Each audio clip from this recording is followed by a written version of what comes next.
today we're going to show you how to fix a dripping tap, or in this case a basin set with top assemblies. Okay, there's a lot of videos out there showing you how to replace the actual tap washer, but there's more components to it.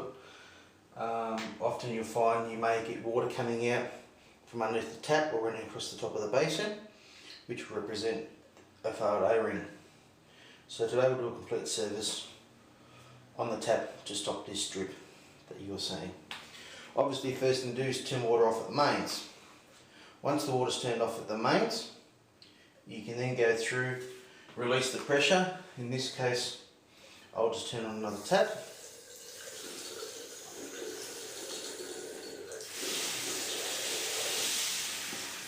Eventually all that water will stop running, turn both taps on, and that's to release the pressure. If you don't release the pressure, as soon as you undo your spindle, water will go everywhere. I also turn on another set of taps within the house. In this case, the bath's next to the basin, so I'm going to do that. So now once you've got the water turned off, obviously the drip will stop. You release the pressure.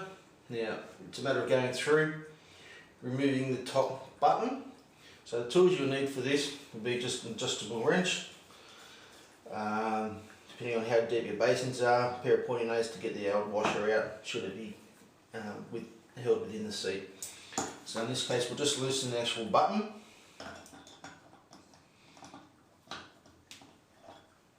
Too tight.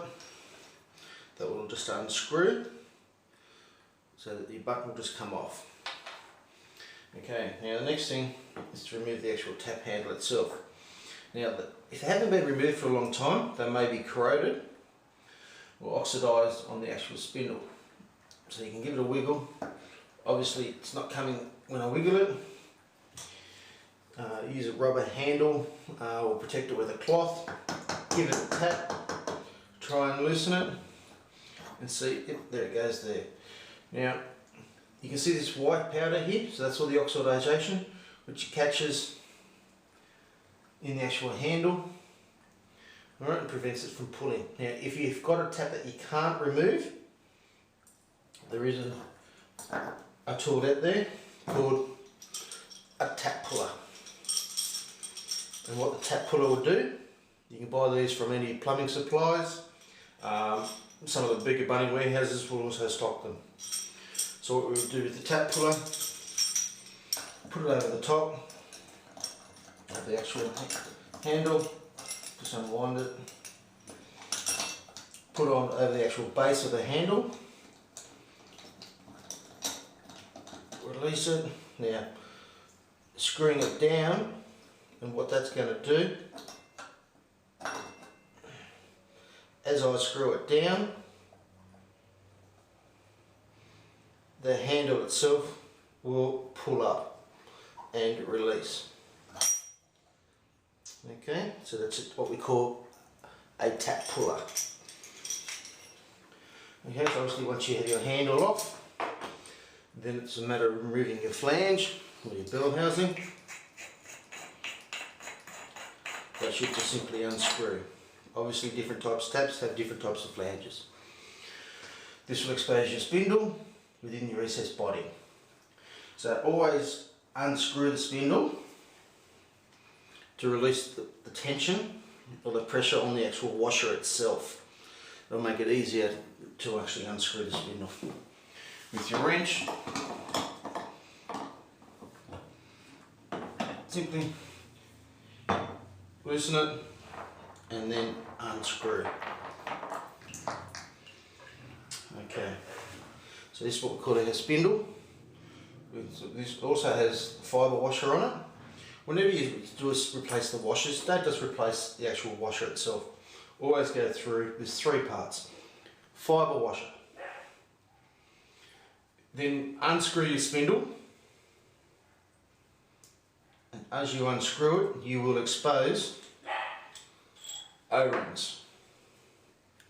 Okay? The O-rings prevent the water coming up from within the recessed body, coming up past your spindle and then flowing across your vanity.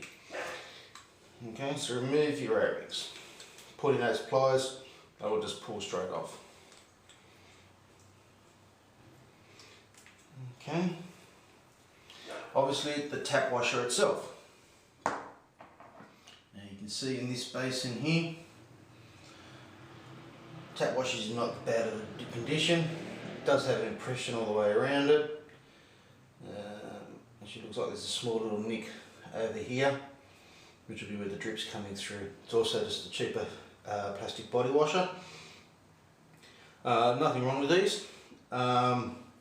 They can sometimes split. If you once they get worn and you're screwing them down, the actual plastic may split, or the neoprene washer itself will often split as well. So they're the three parts to the actual tap. Your O-ring, fibre washer, and the actual tap washer itself. So now we've got the spindle. Okay, what we'll do, replace those washers. We'll always put on just a bit of lubricant on the actual threads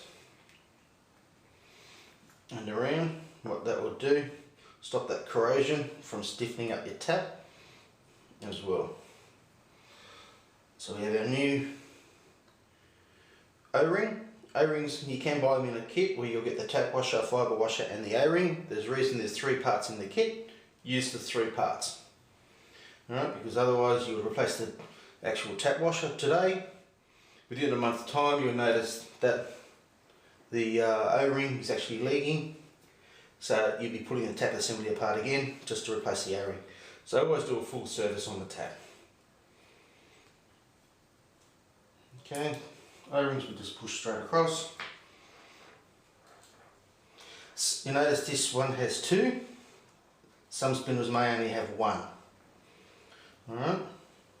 It depends on the manufacturer of the actual spindle as to how many there are.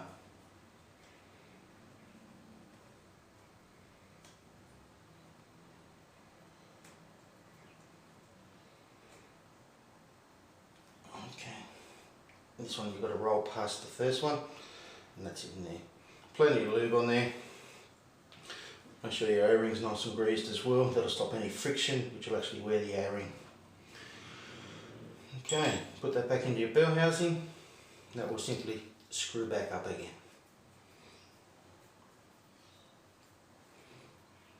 Okay, let's take a cloth.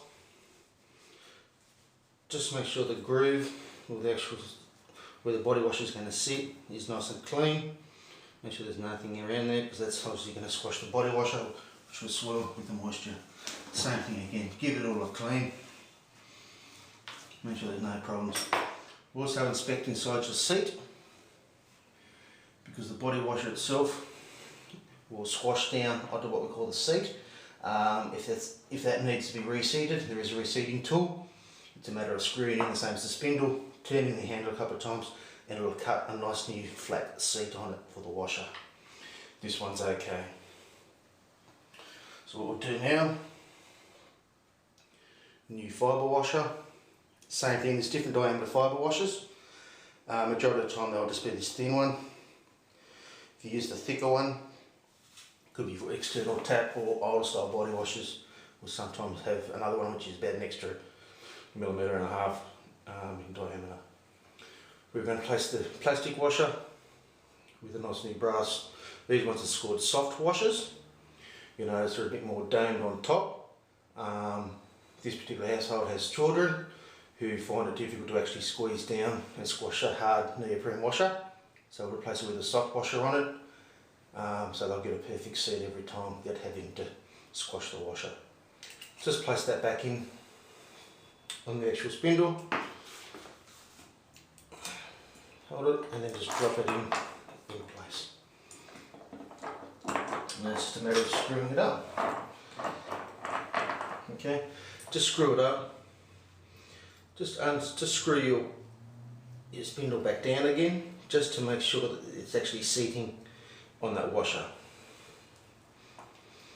Okay, there's no problem there, so I'll just loosen it back off again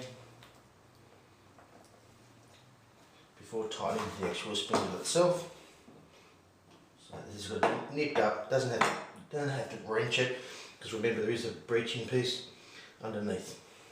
Okay, that's done. Put our bell housing back on. Put our tap handle back on. Screw it down. You can see there's no resistance. Everything's fine. Put on our button again. Once again, don't have to screw it up really tight. Just nip the button up, just so it doesn't come undone with any fingers. There you go.